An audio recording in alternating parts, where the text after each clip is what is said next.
Hi, everybody. It is 91.9 Reflex Radio, and I'm Ramon John, your drive home, just taking you back. We got 3 people in the studio today, and the first one we're going to talk to is Connor. He is just a battery expert. And Connor, could you tell us any fact about battery? Well, it really comes down to the kind of clay that you use, and also about the speed that you got to have it on the rotor going. And, it's pretty good. It's pretty great. And we can go on to the next guy. Okay, that is a hot take I'm banging. I'm about to drop some hot snakes. All right, next up we got Adam. That is just a famous musician. Adam Goudreau, everybody. Well, hi. How's it going? You're used to using instruments, right? That's right. Could you tell me what are the chances that my microphone is possessed by an alcoholic? You know what? I would say it's about a 50% chance because we never really know what's going on with those darn things. We just kind of turn them on and see what happens. That is frightening. All right, next caller, we got someone also on their drive home. Jacob, you're tuning in live. How are you, buddy? Hey, I'm just happy to be on the show. I love you. I'm a huge fan. Great to see you. I love you too. All right, you gotta answer this question for a chance at a prize. All right, what is the powerhouse of the cell? Could you answer that, Jacob? The mitochondria. No. You are correct, Jacob. You have just won a trip for 2 to Sejong, a South Korean prison just off the coast. All right, you are going there tomorrow. Good luck, buddy. That is Ramon taking you home. That's all the time we have today. Tune in next week for 3 more passengers in my passenger seat. And we're going to just hop on over to another show called Cheaper by the Dungeon. D&D, tune in for that. But I've been Ramon. See you later. Drive safe. Hey everybody, I'm DM Seth, and we are Cheaper by the Dungeon, a D&D 5th edition podcast, and we are here with Pottery Man, Connor, Superstar Adam, and just car. You're recording this from your car, I think, Jacob, right? Hey, driving a car is pretty superstar to me, so. Jacob's going to Doctor Strange it in a minute, and he's just mid-recording. There's just going to be a big crash sound and lose function in his hands. Oh, God. His vocal cords in this case. I can do it without my hands, let me tell you. We'll love it all the same. Okay, so recap of the last episode really quick. Basically, the gang got the whole town to rally behind them as the ones that were going to put their lost ones' souls to rest. Apparently, a lot of people in Mana Snow went to the mountain and died there, specifically a lot of young and old people. So lots of families were affected by this. And when the guys basically put themselves in the position of being the ones to honor them and put their potential souls to rest or find the missing people, everybody rallied behind them, gave them supplies, everything, they're good to go. They also went into the woods after getting all that done. They went into the woods just south of Mana Snow with Leslie, their trash guide who sings too much. And they went there and he didn't bring a map, and basically a Yeti came and they turned it into a penguin. It was all crazy. And then they found near the edge of the woods at the base of the first mountain, basically this tomb puzzle, and they unlocked the entrance to this tomb, using blood and elements, and they went inside. And just as they were descending the stairs, this is where we're going to cut in. So you guys are walking down the steps. It all seems just relatively cave-like to you. It doesn't seem out of the ordinary. But as you were descending, you hear the same Yeti roar in the distance, and it echoes down the stairs. And you hear Leslie at the entrance where you left him, Longface, Cloppy Hoof, and Tea Leaf, your horses. You hear Leslie just be like, "Oh, no, guys, it's coming!" And then the stone slabs that once parted to open the way to this underground tunnel now slammed shut, and you're all in the dark. But that's okay because you all have dark vision because you're dumb. But you're now in the stairwell. Wait a minute. So our horses are gonna die for sure. Man, I knew that was gonna happen. Can I inspect kind of that entryway to see if there's any way we can open it from this side to maybe try and let them in? You run up the stairs and you put your hand on the entranceway and you even try and like force it open, but it's not budging. You don't see any obvious like lever or way to just open it. How thick were kind of like the stone floor that like closed back up? Relatively thick, about 7, maybe 8 feet thick. Like it was pretty chunky. Oh, wow. Oh. So it was like a boulder. It was huge. Yeah, it was pretty big. Okay, I'm going to pull down my mask and I'm going to look around for any traces of magic, particularly more of the magical writing that was on the stone and on the trees outside. Okay. You put your mask down and you see into the gray, foggy, ethereal plane. You do not see any runes around you immediately, but you do see a faint glow similar to that of the runes you saw in the forest, glowing from the bottom of the stairs. About 30 feet down, just a few steps. Okay, I'm going to say, Westboro and Tarwan, don't waste your time with that doorway. It's clearly closed. And besides, Leslie is probably not worth expending the spells to save. I do, however, see some magical traces down below if we choose to descend further. But Long-Faced Cloppy Hooves, he's my horse. Yeah, and Tea Leaf as well. But I do think you're right. The fastest way out is probably through, so we should get moving. Oh, I guess we can just put our trust in our horse's ability to run. And to save Leslie, because he's not going to save them. It's definitely that. Oh, yeah, Leslie's there too. I'm sure he'll find a way out.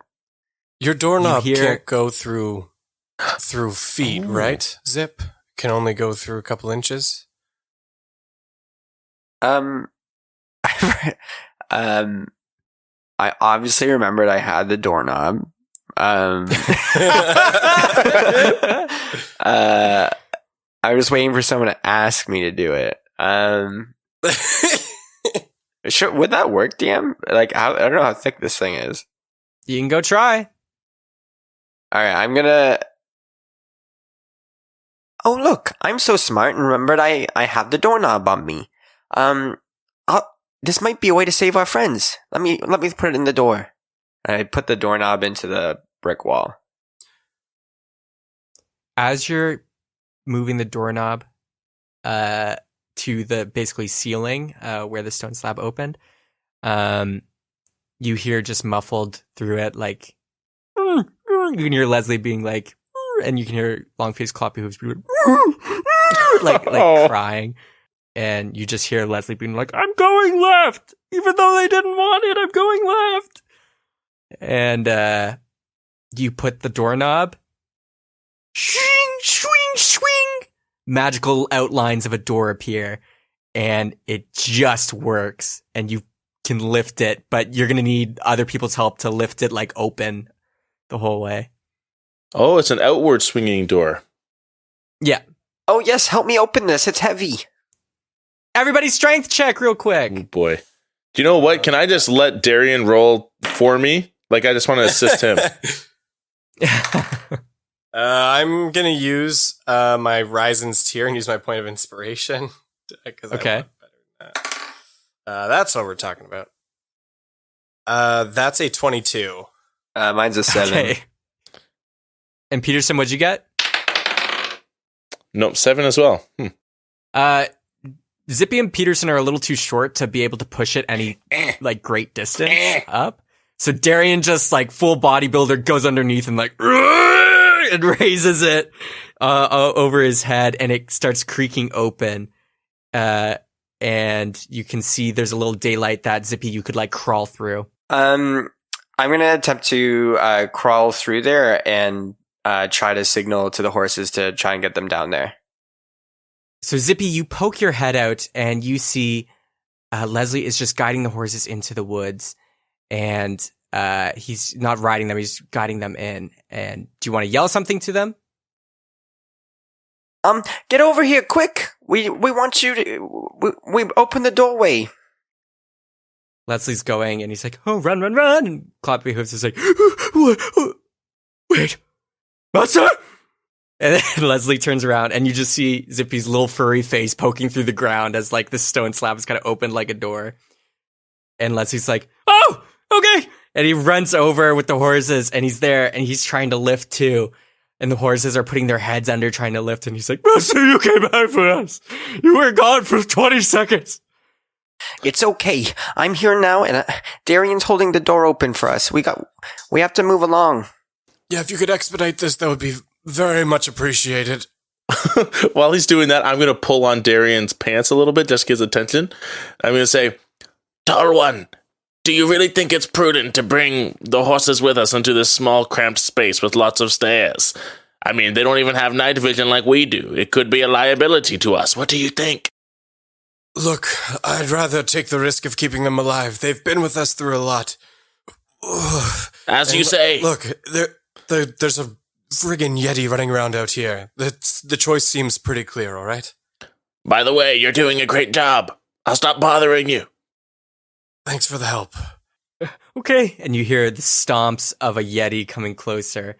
And Leslie's like, okay, lift! And the horses and you and all of you are lifting, and it's arcing open, and slab, it falls back and it's open. And Leslie jumps in, and the horses are like, I'm not good with small spaces. I get claustrophobic. You're my horse, and you're gonna do as I say.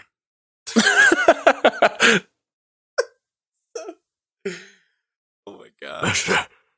Master, you're right.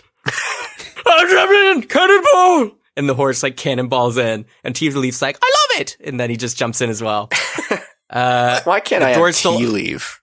The door is still wide open, and you can see peering out, Zippy, the Yeti is pushing trees back and is roaring, and it sees your head poking out of the ground, and it's like, roar!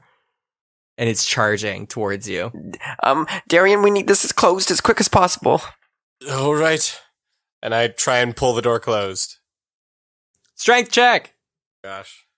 For both of us or just Darian? If you're helping Zippy, then you as well. Okay, I'll help. Or you could just give me advantage. I'll give him advantage. My strength is -1. Okay. That works. That's a natural 20, boys. Boom! Yes! Starting this game off right. Effortlessly. Like it's a real regular door. Just, you close it, and it closes so good that it's closed real good. Oh, wow. That's a good description. Like natural 20, solid shut. The doorknob pops off, and it's in Darian's hand, and it's sealed, and you hear just like pounding on the top of like a giant Yeti just punching it. Oh. But the stone seems solid because he closed it so freaking good. I toss the doorknob back to Zippy. Hey, thank you, Darian. Of course, I'm really glad you got that thing. Yeah, I never forget about it. I use it almost in every situation I can. Longface Cloppy Hooves is kind of like lying on the floor, kind of mangled, and he's like, I shouldn't have cannonballed. It's dark. I don't have the night vision. Is Leslie with us? And Leslie's there too, yeah. Right. And he's like, oh, you came back. Thank you. Oh, I thought I was done for, and that was it, and I wouldn't be able to find Lara. And We would never leave you out there in such dangerous conditions, Leslie. Come with us. you did, though. You just did. Well, we came back for you, which is the important thing to remember. Anyways, just try to stay quiet as we go down into this place. We have no idea what it holds in store for us. I'm gonna pull out a torch from my adventurers pack, and I'll light it up. It lights up, and the horses are like, "Ooh, fire! Oh, it's almost as scary as closed spaces. This is my worst nightmare." And I start leading the way down the stairs. And Tea Leaf like skips behind you. Is like, "Oh la la la la." Are we sure it wouldn't be better just to leave them by the entrance here, and so that we know, that nothing's going to come in from this way? So it might just be best to just retrieve them when we either exit. Master, I will not be left alone again. Oh, okay. Here, Leslie, take this torch, because you actually, I think, are the only one who needs it right now. No, he's a tiefling. He can see. Whatever. You take it, and you keep hold of the horses. We'll lead the way and make sure everything's safe. Okay. And he goes back there and he grabs the horse's reins, and you're all making your way down the stairs. I'm going to just be intentional about walking behind Darian. Okay. Zippy, do you want to be behind Darian as well, or do you want to lead the pack? No, I'm gonna be behind and be next to my horse. I have a few choice words for him. Okay, well, we'll get to those in a second. So, you are all walking down the steps as this huge adventuring party, once again, all united. And Draken at your hip, Darian is like, Ugh. Darian, you should have let the fat one stay outside. He would have been a better distraction for the Yeti. Look, I don't think the Yeti's going to be getting in here, and also, he can probably hear you. He's not that far away. I can hear you. I just wish there was less NPCs to handle. But whatever. This place seems odd. Look, Weird aura. Yeah, I've noticed the same hear what thing. you- I hear what you're saying. Maybe Leslie can just have some kind of follow command, and you don't have to keep juggling him the whole time. Follow! That doesn't work. Peterson mentioned at the top of the stairs that he's seeing some more of these magical glyphs and signs. It's making me a little nervous. Yeah, usually probably like trap magic or something. We'll see. And you all keep going down. What were your choice words for your horse, Zippy? To ride with me, you have to be a brave horse, a strong horse. What are you doing? Oh, I know, but everybody has their weaknesses, Zippy. Has being in the Everyone air has made you soft? Do I need to make you run alongside the ship instead of having you on top? No, please. No, I love the wind blowing through my hair as I sail through the clouds. Makes me feel like a Pegasus instead of a horse. You have to set an example for young Tea Leaf. He doesn't know any better than to follow anyone's choices. You have to make the choices for him. Tea Leaf looks over and is like, I like bugs! Oh, yes, you're right. Young Tea Leaf. I need to do it for him. He's so young and impressionable. No bugs in here, though. Yes, yeah, I get it. I'll do better, Zippy. I promise. Right. I'll be watching. Long-faced copy hooves will remember that. like a telltale game. Yeah, exactly. All right, you guys keep moving down, and you get to the bottom of the stairs, and it actually comes into a bit of an open clearing, where it's just this more open cave. The ceiling opens up and expands a little bit, and there's a running stream just at the right end of the room. It's just a running stream of water, and there's actually just a little like rowboat just there tied to a little post at the edge where the water is coming. And it's just there. It looks like it goes down past this little room into another tunnel where the water is rushing through. But all of you, so before only Peterson could see the glyphs, the magic blue glyphs, but now all of you can see there's blue kind of text on the wall just opposite of you as you enter the room. And it's just these big glyphs that none of you can make out. But Draken says, Oh. Now this place does seem familiar. What is it?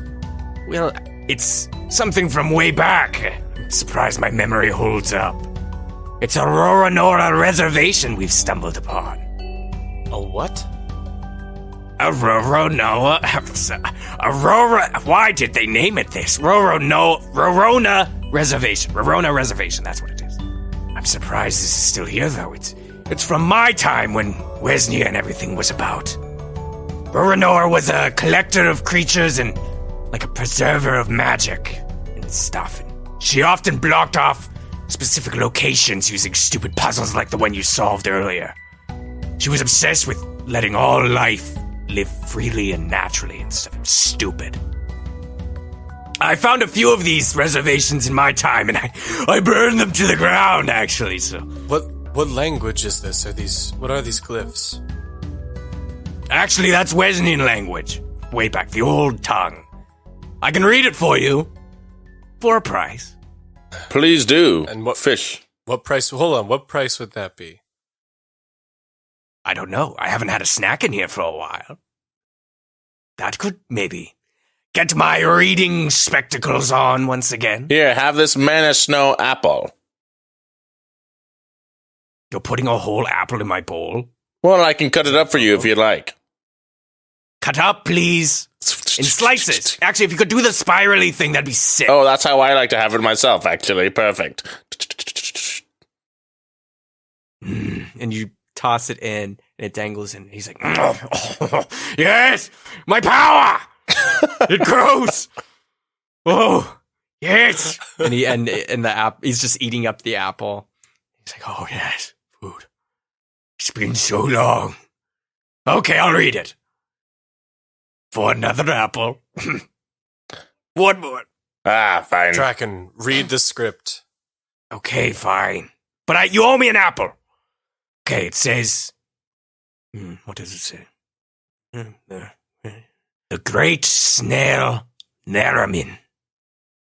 The last of its kind, as the Pronican forest of Wesnia were turned to ash during the Gifted Strike. Here they will be protected from harm and feast on rose quark crystals. Do not feed it anything else. That's in all caps. And that's all it says. Actually, I remember those Pronican forests. I burned them down, actually. I think that's a Draken reference. Sick! I was about to ask that, actually. Yeah, well, that's all it says. It seems like this is kind of just a text or just, instructional sentence. I'm not sure why Rorona put these here. She was not, it wasn't like she was running a zoo and let people go into her reservations, but... Does it indicate at all who this instruction was for, or if she intended for any specific person to descend into this place? Nope. Just what I read. Interesting. And seems the only way forward is this little rowboat down the river. Wherever it leads. Can I look to see how deep the water is? You look over the edge, and you see the water is only about 4 feet deep. Like, you could stand up in it if you really wanted to. The current would probably push you pretty hard, but your feet could touch the bottom if you were stepping in it. Does the water look off at all? Nope. But you do see little fish, little manta ray type fish flowing through it, like swimming downstream. Does it look like there have been any footprints or any recent, besides us, does it look like anyone's been down here recently? Investigation check. Okay. I'll help you out on that. Okay, 22. And then I roll again, or do you want to do it? No, you can take it. I'll help you. Okay. Yeah, 22. Okay. You can tell, some foot, like a piece of cloth is actually on the ground. It got caught on a sharp rock. It looks like it's from somebody's cloak or something. And it seems like it was ripped off relatively recently, maybe about a week or 5 days ago. Westboro, tall one, come and see. Is this near the boat? It's near the boat, and you can also tell the rope is relatively new. Like, it's a kind of a fresh knot. It's not like the rope is kind of like old and aged from the humidity in the room and everything like that. But Okay. Westboro, tall one, come and take a look at this rope and this piece of cloth I found. Hardly damaged at all by the water in the river, and I would say no more than 5 or 7 days it's been here. Or it's just really well made. Yeah, it could be a strong piece of rope. That very well may be true, both of you, but my eyes tell me that I think someone has been down here recently. I think just all the more reason to suspect we're not alone. That can't be true. That can't be true. No one could get past the puzzle that we did to get in here. We were really clever about that, and we're the most clever around. Look, we've only got this small little rowboat. How about Leslie and the horses stay here, and the three of us move forward on the rowboat and see what we can find ahead? Well said. Okay. All right, perfect. it is going downstream. I'm not sure how you're going to row back to us, but... Well, the boat got back here somehow. It was tied back up recently. Is the rope long enough that we could tie one part here, and if we ever needed to, you could pull us back upstream? It's not that long. It's only long enough to go from the pole to the boat. Do we have any rope? I don't think I have any rope. I have 50 feet of rope. Can I see how far down this stream goes? Is it farther than 50 feet? You peer down and you can see it goes, and you would assume it probably goes a bit further than 50 feet. You can't really see the end of it, so you assume it's larger than that. Okay. I think with dark vision, I can only see up to 60 feet anyway, so that would be kind of the limit there. I will swim through the water. I need to be brave. Tea Leaf, learn from me. What? What are you? What? I don't want to swim. If I cast bark skin on one of the horses, would he just naturally float and they could just sit on him? I could do it on both horses, and then the other two, and then Leslie can just sit on one of the horses. You know what? I'm gonna say sure. The other option here, Zip, if you want, you can transform, right? Do you want to maybe jump in the water and just scout ahead and see how far down it goes and what may be up ahead? Yeah, but I only have a few of these per day, Darian. You know that. I'm aware. You don't care. No, I'm just kidding. I just realized we have a fish. Kraken, why don't you go and scout ahead for us? I don't trust him to leave the bowl. Yeah, I definitely don't trust that guy. I trust me to leave the bowl. Yeah, you're not leaving the bowl. I'm a great swimmer. And an alleged murderer of thousands. All right. Now, how about I just get my flying carpet to just float me over the water down the stream? Yeah, that's way easier. Just do that real quick. All right, DM, I'm going to just do that. I'm going to just I have my carpet rolled in onto my backpack, and I'm just going to I don't think I need to even unroll it. I'm just going to suddenly levitate and just levitate down the stream. But I'm going to be on alert mode, if you know what I mean.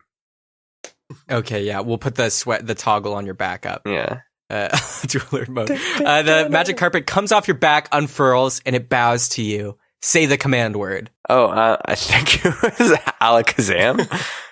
Hey! It rolls itself up and like a bow and go bing, and then it slashes itself through the top part of your backpack, and it raises you up. And it's like you're wearing a jetpack, kind of. Yeah, but that's there's what I no wanted. Flames or anything coming for out. sure. Yeah.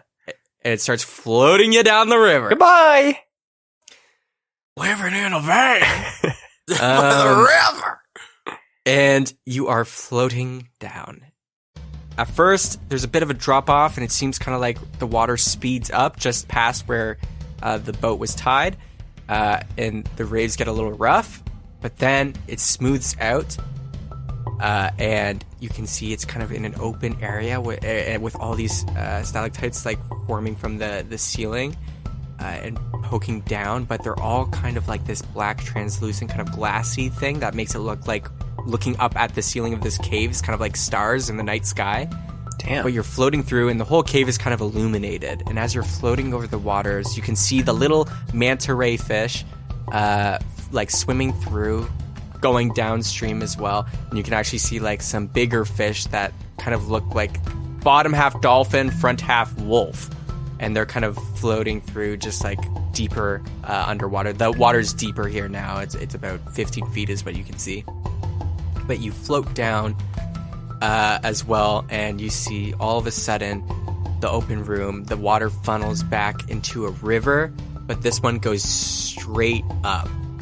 And you follow it up, and you can kind of feel gravity somewhat shift, and you feel like you're level again, and you keep going up and up and up, and all of a sudden you're in another clearing where instead of the black starry ceiling, it's now this pinkish rosish colored ceiling with these large kind of crystals forming from the ceiling going down. The water here, the river has opened up into this larger kind of lake. And you can see there's just an island about 50 feet away from you. It's quite a big kind of like lake room now. But you can see there's this island, just kind of a little island with all these they're like big 8 feet tall white furry balls with walrus-like faces, and they kind of just roll around and bump into each other, and they are jumping off the island into the water to catch those little manta ray things and eat them before resurfacing and jumping on the island to kind of like sleep. You see the water like diverts into the two paths as it goes around the island, and then you can see just past the island it falls off, and you can hear it's like rushing like a waterfall.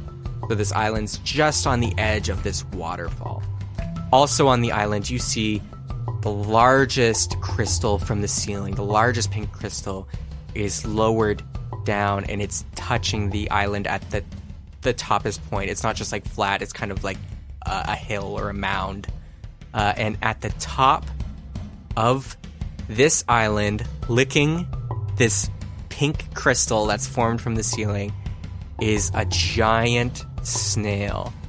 It's this giant blue snail with a gross snaily face, and it's just kind of like licking and munching on this crystal. And you can see its shell has a window, a chimney with smoke coming out at the top, and a door on it. So it looks like the shell is kind of a house. And that's what you see. Would you like to proceed? Would I like to what? Proceed to the snail, or go back to the guys, or what? I don't even know what to tell them. There's some walruses who are eating some manta rays, and then a snail eating some crystals. Is that pretty accurate? Yeah. Yeah. yeah, that's pretty much This looks really weird to me. Yeah, I don't want to do anything here by myself. Don't split the party. That's what I learned. I lost a finger from that. Oh, he learns! He learns! Yeah, I'll go all the way back and relay this information to the group. You quickly zip all the way back, and as you're going through the river again, you feel the shift in gravity as you are descending, and you make it back to the group and relay all the information. Hey guys, That's pretty weird, if I'm gonna be honest. And I've seen some pretty weird shit in the Feywild. oh, I just automatically related, eh? Blah. That's what Info dump. Oh, right. Okay. So I was just kind of. I mean, I don't think we need to hear you try to say everything. again. So there was this thing doing this thing. You described some kind of like gravity shift there. I wonder if that's maybe how the boat gets back. Either way, I don't think we should be bringing the horses there, but Well, it was either Right. gravity or some congestion. The mono-snow food's very different from what I'm used to. yeah, that's a fair point. Those pierogies. Well, no, the schnitzel wasn't quite sitting right. The pierogies were delicious. Yeah, absolutely. I think it'd be absolutely safe. The problem is there seems like a bunch of animals who are just, it's almost like a zoo up there, which makes a lot of sense from what we've learned.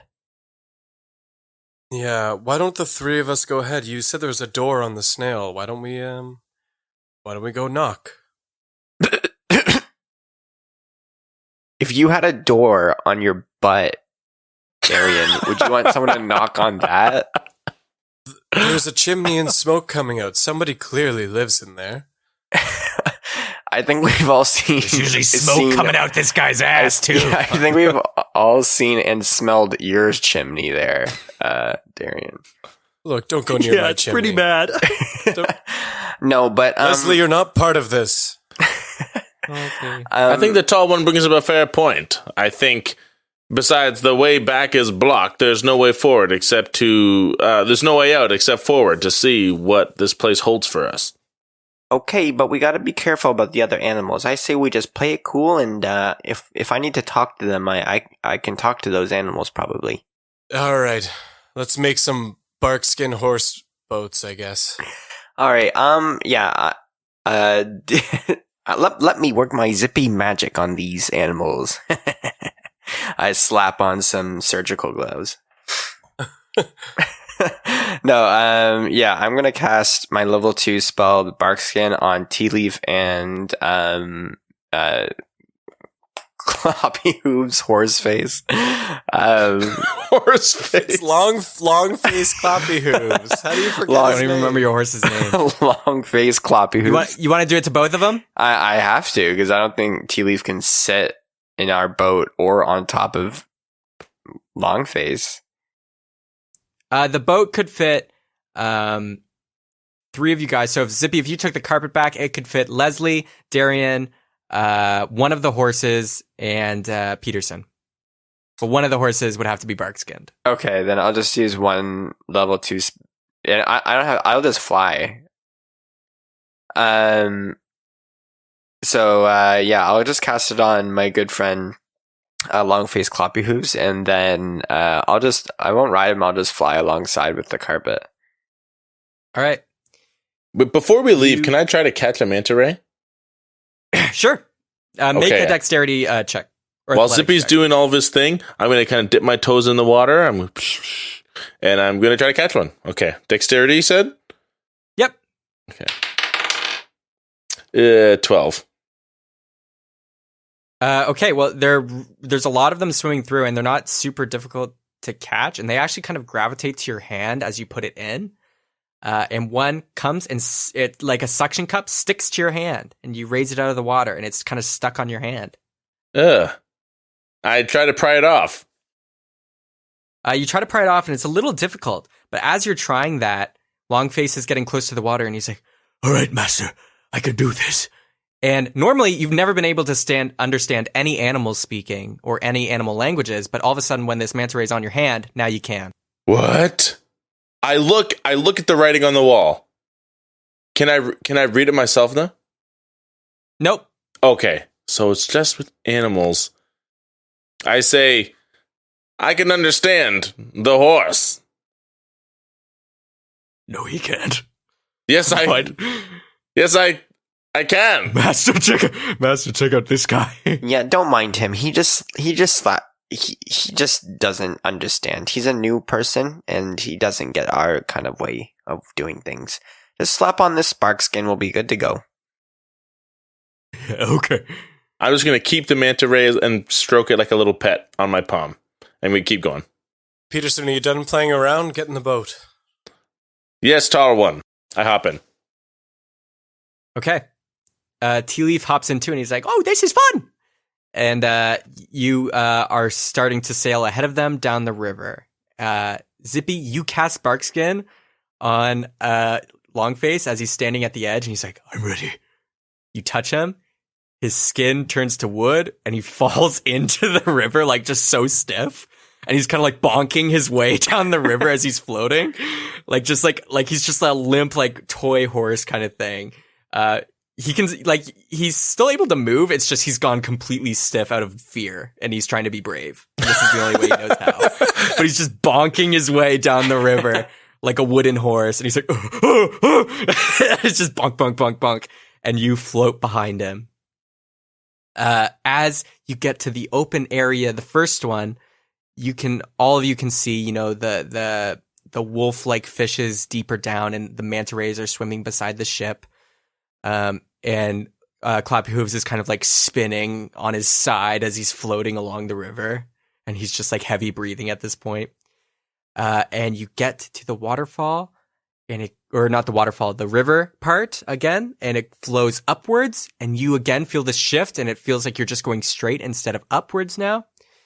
And you guys are bonking, or at least Cloppy Hooves is, and you rush out into the open area, the cusp of this waterfall. You see the island, you see the snail, you see the walrus balls, and you can see Cloppy Hooves is starting to drift off towards a side that is going to lead him down a river if he's left alone. Oh, God. And he's like, "Master!" I float over and try to write his course. You write his course towards the island, and you're just kind of like gently nudging him. He's like, oh. He's just still stiff as a board. And you guys, do you want to land at the island? Well, I think that's where we're headed. All right. You grab the oars on the side of the rowboat at this point, and you steer them towards the island. And all of you get off, and the walrus beings here are extremely friendly. They just look at you guys and they're like, huh? And to Zippy and Peterson, you can hear they're like, hello! And they just dive into the water to eat more fish. But you're on basically the beach of this island. You've landed on it. Well, why don't we go knock, I guess. Okay, but are you sure this thing's not gonna like attack us or anything? I think we can handle it. Do you want me to talk to it beforehand, or you just want to knock?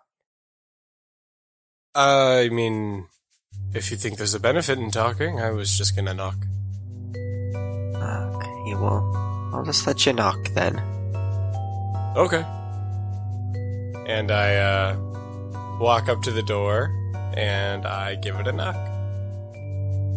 Climb up all the way. You get to the snail, and it's larger. You know, closer up, it's actually really big. The shell is the size of a regular house. And you kind of walk up, you get your foot on the shell, and you knock on the door. And you can hear some footsteps inside. And the door, you hear click, and it opens. And you see a figure wearing kind of a winter hood, a black winter hood, and you can see there's a little cloth bit that's missing at the bottom. And you can see standing in the doorway in front of all of you is a gray-skinned Genasi with a red bandana mask that's covering their eyes and nose. And it wraps around their head. And they look down at you and they're like, oh, look who won the race. That's great. Well, congratulations. And that's where we're going to take a break.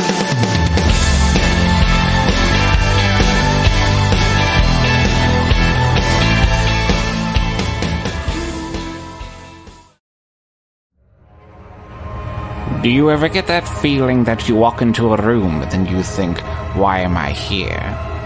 Have you ever noticed that feeling has been going on for quite some time now, that you can't remember something incredibly important? That is the Ballad of the Seven Dice.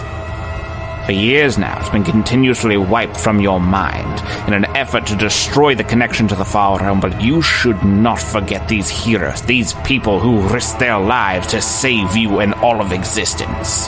Join us at balladofthesevendice.com to continue to spread this word and fight against the gods' erasure.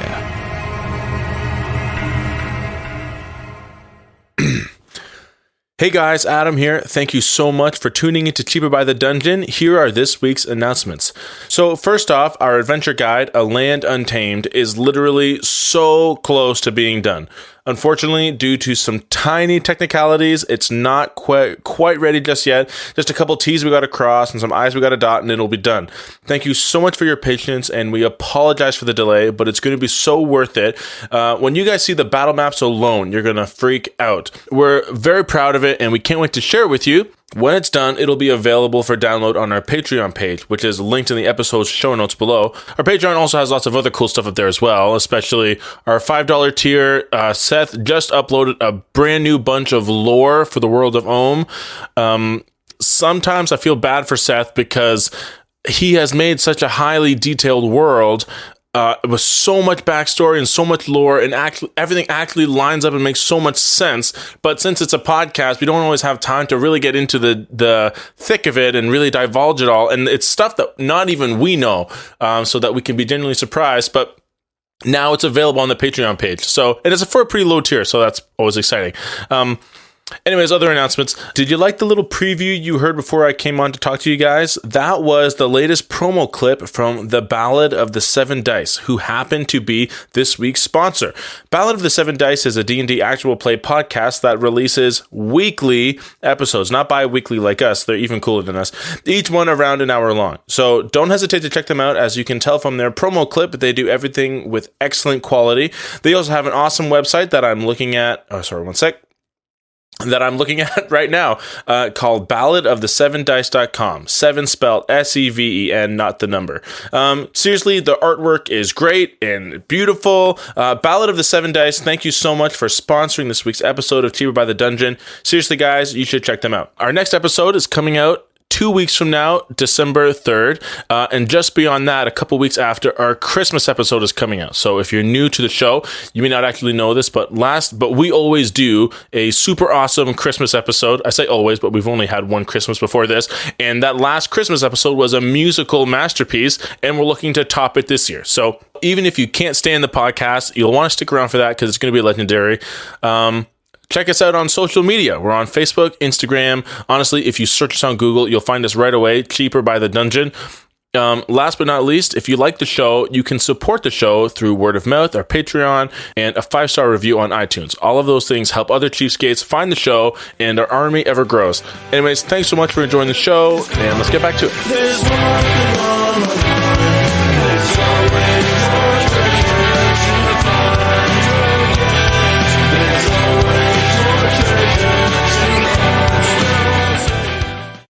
So we're back, and you stand in front of your old friend from way, way back, the Red Bandit. What? What would you like to do? What in the deep? What are you doing in here? What's the Red Bandit doing in some snail's shell in Monosnow? Darian, you know this guy? Yeah, we told you about him. Norman and I, when we were in the castle, we came across him. We didn't... Oh, I didn't know he looked like this. This is him. You're one of those... not observers, you're something else. Watchers? Are you a watcher? No. I'm me. No one else could be me but me. Oh. I'm sure you remember that. I didn't miss this part. He speaks in nothing but riddles. He's not very helpful in that regard. Only riddles to the emotionally unavailable. You know nothing of my emotions. I know enough. How many of you are there? I can't see. And he raises out his arm. There's... do you count horses? No. Well, then there's 4 of us. Oh. Well, I said 5 places, so come on in. Oh, sure. Is it safe for our horses out here? Oh, yes. Yeah. They won't get hurt. Nothing will hurt them. Okay. They can eat the grass. All right. Come on, guys. Let's step inside. And I lean close to Zippy, and I go, "We still don't know a lot about this guy, so just keep a close eye." I'll follow your lead, Darian. DM, is the ground part of the snail, or is it part of the shell? The ground is not part of the snail at all. It's just kind of like an actual just island, like grass and dirt. No, I think he means rock. like the house. But the house inside, the floor is like part of the shell, yes. Can we see the snail's body in here at all? Like, no. It's like a pearlescent white shell, and you can't see, like, when you're inside, it's like you're just in the shell. Normal snails, you know, their body, like, curves in, and you can tell there's probably parts of it that do work like that, but this snail's shell specifically is kind of molded around that, so no visible snail bits are noticeable. However, its body probably does curl around the outside of the shell, yeah. okay. So you didn't exactly say what you're doing in one of these, Rorona chambers, I think is what they're called. Oh, is that where we are? Oh, I didn't know. and you step inside. And as I said, it's just white shell everywhere. And there's just some candles lit like from a chandelier that's hanging from this main entranceway room. You can see there's only just this big kind of open room here. There's one side room off in the back. There's no doors, so you can see right in and see it's just kind of like a storage-ish room. And then there's kind of like somewhat of a slide, like smooth slide-ish stairwell that leads to a second level. But in here, it's basically bare except for a table in the center of the room with chairs, and there's 5 of them. And a stool at the other end as well. That is not a part of the table. But the Red Bandit makes his way to this stool and he says, I didn't realize we were in there. Oh, you can each have a seat. Pick whichever ones you like. The choice is important. So are all the chairs on like are all the chairs on like one side of the table, or is it like they're all encircling like around like a circle table? Like what are the chairs? It's a circle-ish table. Yeah, circle table. I sit down on the chair closest to me. Okay. I sit down on the chair looking at him. At Zippy? No. Looking at the Red Bandit, because you said the stool is away from the table. Mm-hmm. Yeah, I'm going to sit at the chair that like I'd be looking at him on the stool. I will go equidistant from everyone else at the table. You're all kind of in a triangle formation. And Leslie's like, this is so weird. What? And he pulls up a chair between Peterson and Zippy. And the Red Bandit's like, wow. Good choice. Oh, refreshments. Of course. Guests need drinks, don't they? And he brings out cups from the storage room and also the whole kind of coffee set in a little teapot. And he starts pouring this black liquid into cups and hands them out in front of you, shakily, with these kind of shaky hands. He's kind of guessing where to put them in front of you because he can't really see. Seth, in my conversation with Gallard, do I remember what these guys are called? What people called them with? They're called gazers, and they're usually in white. They don't look like this guy per Gallard's description, but they normally have kind of a cloth over their eyes, but it's usually all white. This guy seems a little different. It seems odd for a gazer to not be dressed in all white. Is there any reason? Oh, is it? Well, I can't see color. All I see is red through this thing. I guess that's a color. But odd is only odd to people who are odd themselves. Right, Darian? Sure. But if the rest of you are all wearing white, you must be able to tell somehow. Why are you different? We're all different in our own ways. For example, Peterson's the different one at this table, isn't he? Well, he might be new. But also, I don't think we introduced him to you at all. How did you know? Oh, I didn't need to be introduced to Peterson. You can tell sometimes. You can tell people's names. Just from the air around them, you know. You give off real Darian air, you know. What does the air of someone's name look like? What do you see? I don't see anything, Darian. I got this cloth over my eyes. Just like you got cloth over your eyes, too. Just different. Ooh. Just a different cloth. Then what do you feel? Well, I felt that 5 people would be coming here. And it's just, you know, a matter of time before they showed up. Where is the 5th? Weird. I can only Weird feelings. presume you're talking about Norman. And he's, fallen ill. He's in a bit of a coma right now. Oh, not him. No, he's on a different path. I'm talking about someone else. The one I was waiting for. It seems like every time I'm waiting, or walking, or trying to meet someone, paths converge. And again, with you, Darian, and your party, seems as though our stories align. Isn't that right, Zippy? I mean, I guess so. I don't really know what you're talking about. Well, you just gotta listen a little closer. All right. You know, can I scoot my chair over closer to you? no, don't move it. That'll change things.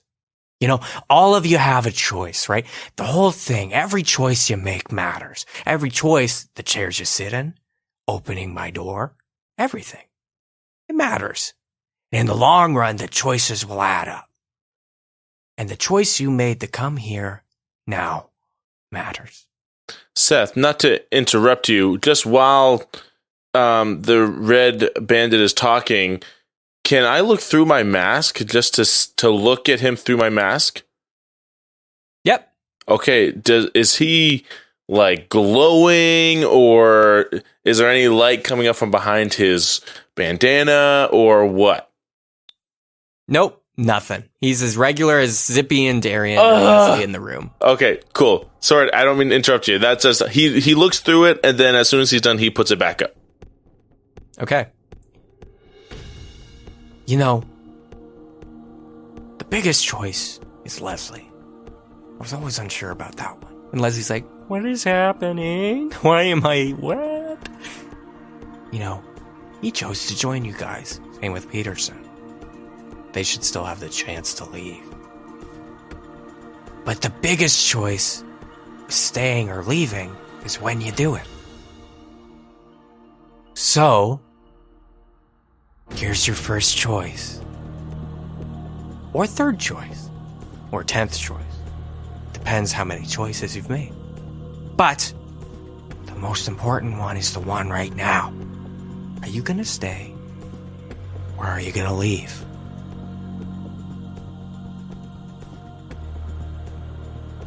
I'm going to stay.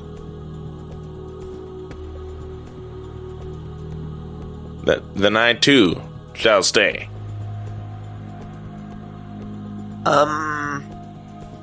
You sure I can't move my chair at all?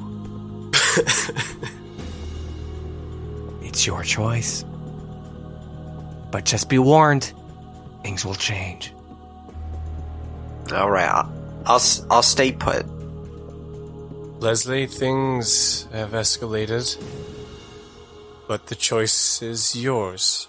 You can decide to stay here with us or walk outside. What's happening? Why? How long are you guys staying here? What?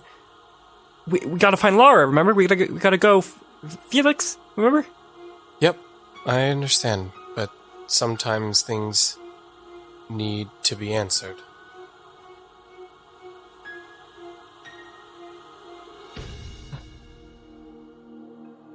I'll leave. All right.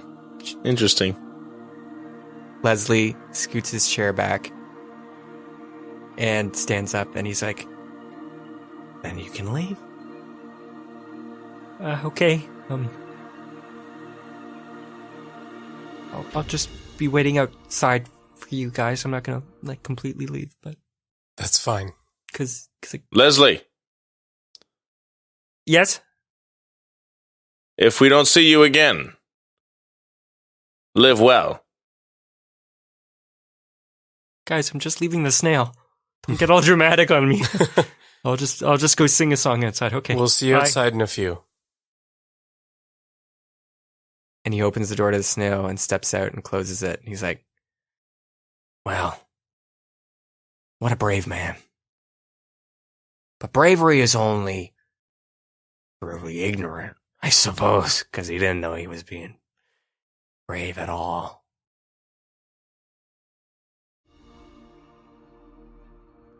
Now, second choice. Or 10th, or 12th, or 20th. Are you gonna drink? Or are you gonna sit? I thought I was already sitting.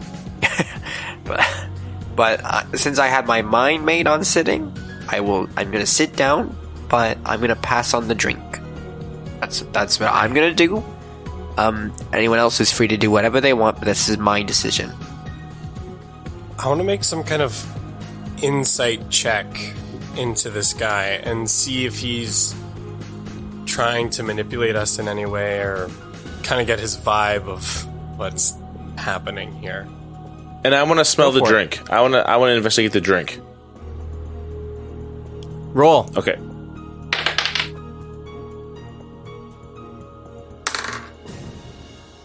That's a 14 on the insight. And modified 20 on the investigation. Oh, sorry, looked at the wrong number. That's actually going to be a 17. Of course, Darian. Oh, that number didn't feel high enough. I was going to say another one. I looked at investigation. It was the wrong one. Darian, you cannot incite any manipulation. This guy is talking such weird stuff that you can't make heads or tails of what he's trying to do or if he's trying to do anything at all. You just hear his words and that's that. And for you, Peterson, you look at the drink and you can see it's kind of a black liquid, but you don't believe it to be poisonous in any way or harmful, from just eyeballing it. I'm going to say, I drink. But I haven't drunk it yet. I'm going to wait. I say I'll drink, but I haven't drunk it yet. So, Darian, you're not drinking, or are you? I'll drink. And the threads get more complex. Are you going to drink it now, Peterson? I'm kind of waiting on a cue, like, does the red bandit have a drink as well? No, he's just sitting on a stool separate from the table. See, I was going to sip when he sipped, but I'll just kind of look at Darian and nod and wait for him to drink and to start making the motion, and then I'll mirror him and drink with him. Okay. Darian holds the cup in his hand and kind of slowly brings it up to his bottom lip and hesitates for a moment and then takes a sip. I do the same. You take a sip, and it's quite viscous. It's almost like syrupy in thickness, but it doesn't taste very good. But you drink it all the same and put it down. But yeah, it's not poisonous or anything. You've just drank in this mysterious liquid. Snail poop. And yeah, and Red Bandit's like, okay. Do you hear that? Do you hear the aura? Do you hear the words? There's a name coming. Zippy, why don't you mouth it? I don't know. Think deep down, Zippy. The first name in your gut. Huh?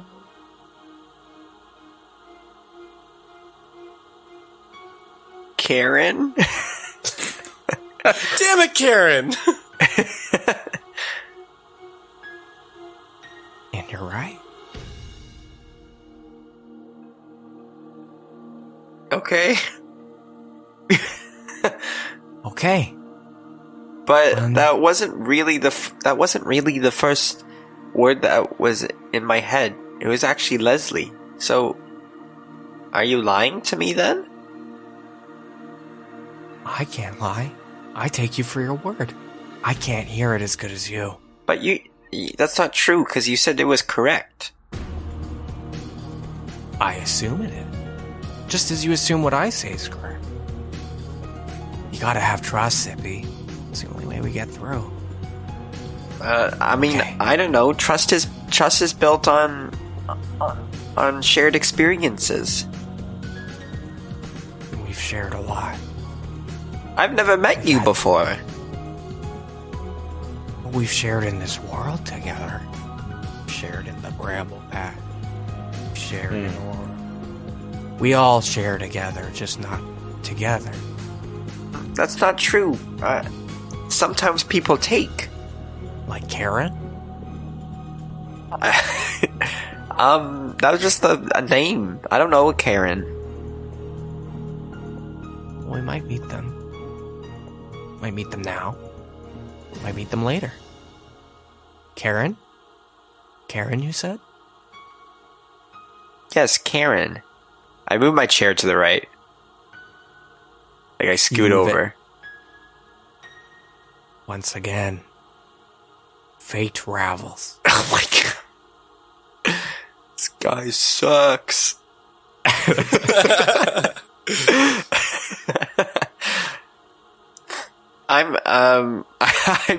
I bury my head and arms into the table and don't want to talk to him anymore.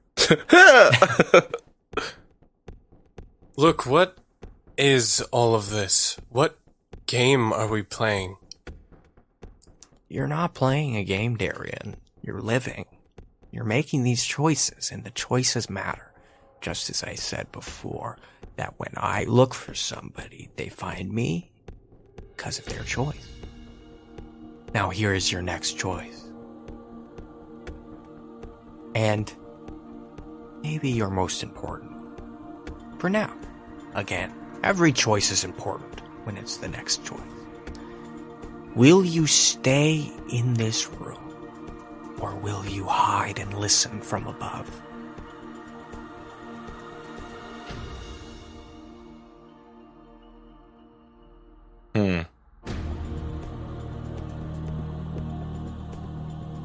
If I had to advise, I'd say make it unanimous. But again, what's the fun in making any decision unless you're doing it for yourself?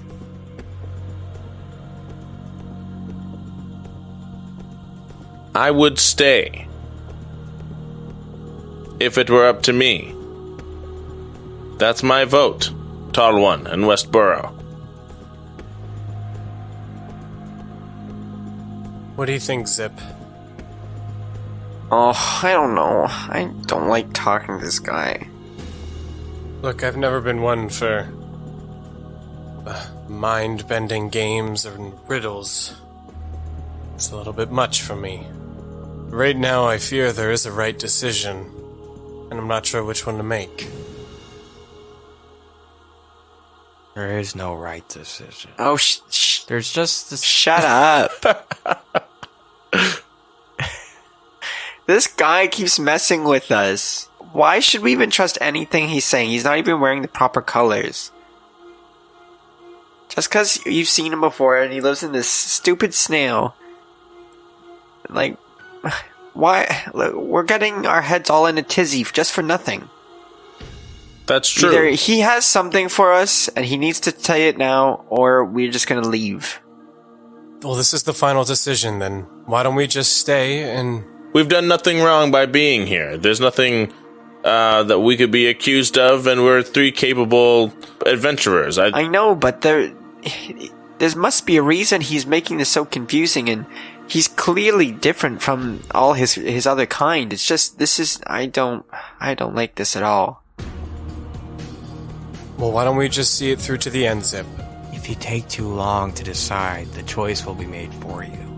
And you start hearing some dirt getting crunched as someone's footsteps, not Leslie's, because Leslie you heard his footsteps go off a different way on the mound, but you hear someone else's footsteps coming towards the door, and he says, hide and listen in the attic, or stay here, or let time decide for you. It's the fifth seat. It's the last person coming. If we stay, if we don't decide, we're going to be here with him, or we go up top and we listen to the conversation. I know my recommendation is that we all stick together. Stop. Okay, Stop. I'll stay. All right. Let's see who this fifth chair is.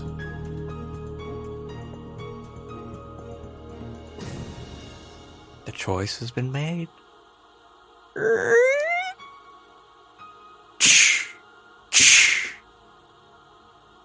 You all turn around in your seats.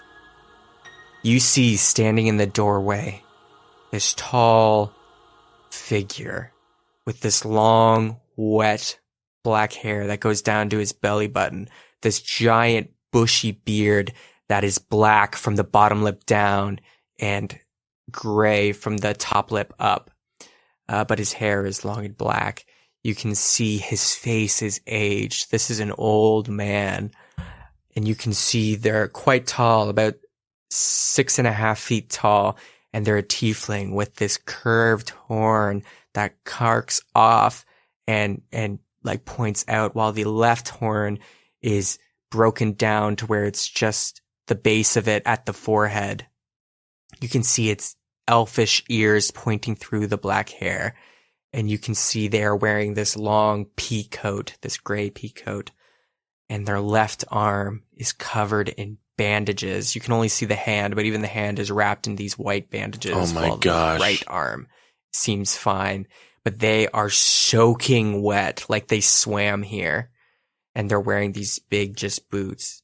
And this old man looks at all of you and just sopping wet goes, pulls out the chair just to the right of Darian, the fifth chair, arcs it out and sits down and leans back and is like, ugh.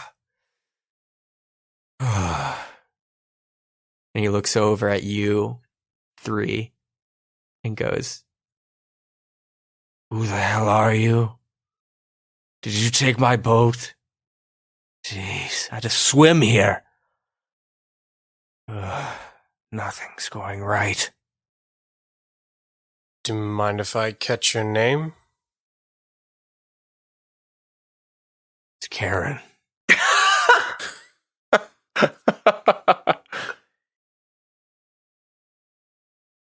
All right. Yours? Darian. Darian Branch. Salutations, my name is Peterson, the last surviving goblin of the Eastern Spear tribe. And I'm Zippy Westboro. I'm from the Bramble Patch. And, well, let me tell you how I got here. We took You your can boat tell him down. later, Zip. Okay. What are you doing here, Karen? Hold on, I gotta ask, what color is he? His skin? Yeah, what color tiefling is he? Damn. So, why he- does that matter? He's got a very gray, almost whitish complexion. You can see the aged face. There's wrinkles all where his skin is visible on his face. And you can see his eyes are kind of piercing. And he has a very strong nose line where it's just kind of straight, narrow. And you can just see the eyes just like with just regular blackish pupils are very piercing, but his skin is kind of pale, very pale. Okay, I have my reasons for asking, but I'll not interrupt anymore. Sorry. And he says, "I'm just here to pay respects.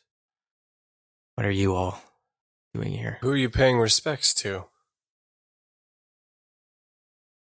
And you can see he's getting a little emotional. He's like, "I had an old friend who passed recently. We used to come here, or, start here, I suppose. And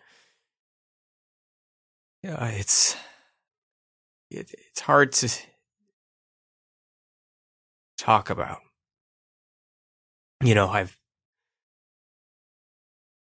He was the last one, or, I would be really alone. The last what? Last friend. Last anybody. But I come here. I've been here a long time, but my friend died, and I thought this would be a good place to make a memorial, I suppose. Why are you all here? How did you even find this? I guess you could call it a random chance or someone might even call it fate, I guess. But just to be clear, do you see the man sitting over there with the red bandana over his eyes? Yeah. Okay. Yeah, so I'm just making sure. Is this your snail house or his? no, it's not mine or his. It's well, a friend of mine's. But they passed as well. What was their name? Parlay. Parlay was her name. I have to ask. You came here as a group, and at this point, I don't have the energy to care what is going on or even why you're here. But I'd like to at least, maybe have some conversation to dull my thoughts. So, what's going on? We are 3 adventurers, 3 treasure hunters, and we have come far north and far into the cold lands regions of Mana Snow to see and explore what happens up on this mountain above us, and to see what is the source of the red lights that exist up there. And in our crossing, we found this entranceway, and through the combination of our ingenuities, we were able to find the way in, and a short while later brought us here to this place.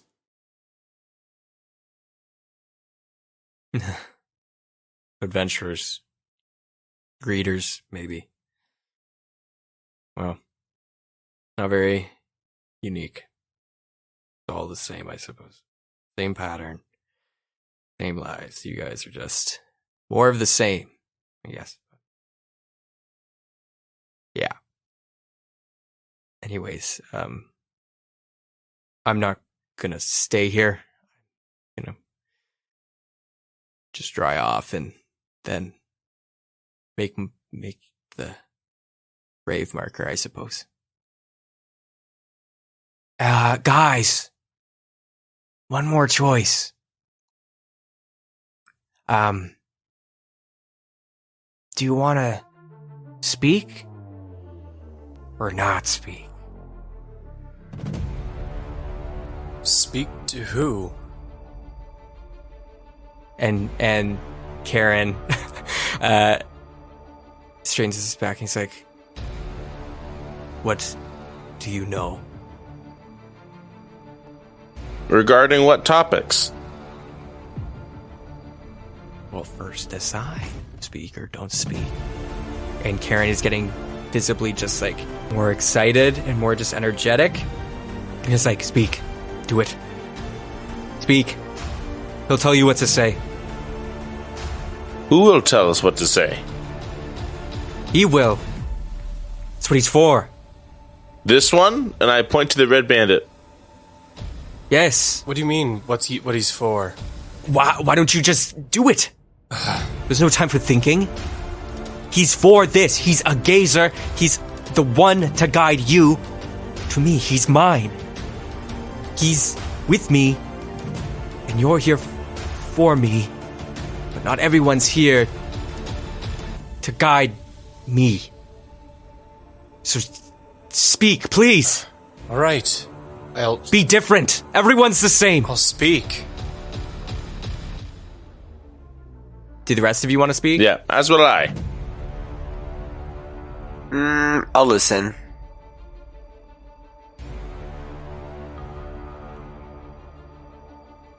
Okay. And he says, Arian, who died recently? Well, I don't know if... I guess the only one... Gilbert. Gilbert died recently.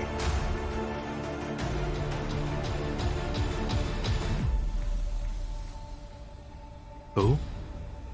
Gilbert. He was our friend. Or do you mean Parlay?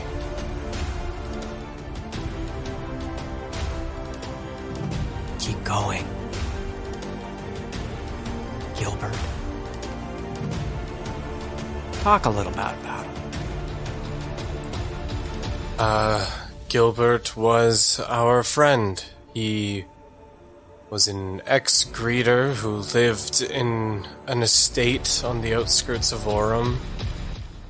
He took us in after saving his daughter, and whilst away from the estate, he was attacked as one of our other companions was being hunted, and him and his family were caught in the crossfire, and he didn't make it.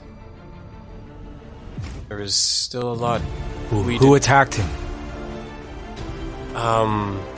Monks. 2 monks from the Calm Cloud Monastery. I think their names were May and Cornelius. And he looks at the Red Bandit. And he's like, the 2? Apeling? Yeah, Jaddarkai? yeah. Killed him. And he stands up from the table. And he says, "Oh, I was going to kill myself. What? Here. Once again. You spoke. Okay. So Gilbert was an old man. Did he have a mark on him? Just to confirm. He had, what appears to formerly be a blue flower, but it was being suppressed by some kind of band around his leg. And the Red Bandit gets up and he starts walking out of the snail. And you see Karen puts his hands on the back wall. And the door opens and closes. The Red Bandit just starts walking away. What? And you just feel trembling in the shell. And he's like, "Blue flower, 2 people."